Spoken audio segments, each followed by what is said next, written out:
నేను ఎన్నో రోజుల నుంచి వర్క్ ఫ్రం హోమ్, ఇంటి దగ్గర కూర్చొని పనిచేసే విధానానికి శ్రీకారం చుట్టాలని మాట్లాడుతున్నాను. ఎన్నికల్లో కూడా దాన్ని ఒక నినాదంగా తీసుకొని నేను చెప్పాను. ఒకప్పుడు నేను ఇన్ఫర్మేషన్ టెక్నాలజీని ప్రమోట్ చేశాను దగ్గర 30 సంవత్సరాల కంటే ముందు. అప్పుడు ఎవరికి ఐటీ అంటే తెలియదు, పెద్దగా డెవలప్ కాలేదు. ఆ రోజు బిల్ గేట్స్ ఏం చేశారంటే అమెరికా నుంచి ఇంటర్నెట్ ని ఇన్నోవేట్ చేశాడు. ఆ ఇంటర్నెట్ వచ్చిన తర్వాత ప్రపంచమంతా ఒక కుగ్రామంగా తయారైపోయింది. అంత మునుపు అమెరికాలో ఏమైనా జరిగితే మనకు తెలియాలంటే 4 రోజులు పట్టేది. కానీ ఎప్పుడైతే ఇంటర్నెట్ వచ్చిందో టెక్నాలజీలో పెద్ద బ్రేక్ త్రూ వచ్చింది.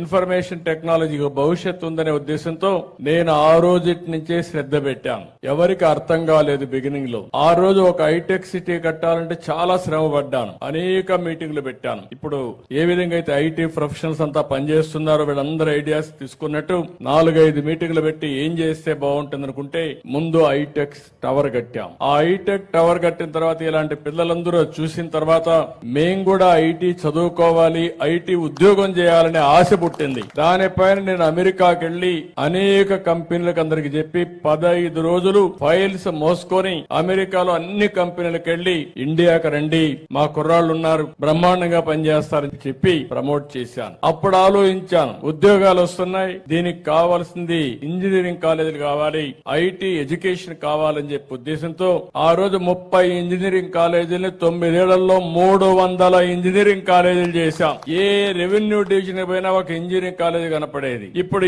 ఏ కాన్స్టిట్యున్సీ హెడ్ క్వార్టర్ పైన ఒక ఇంజనీరింగ్ కాలేజీ కనపడొస్తుంది. ఆ కాలేజ్ చూసినప్పుడు పిల్లల ఆలోచన మారుతుంది. నేను కూడా చదువుకోవాలని కోరిక పుడుతుంది. అక్కడి నుంచి ప్రారంభమైంది.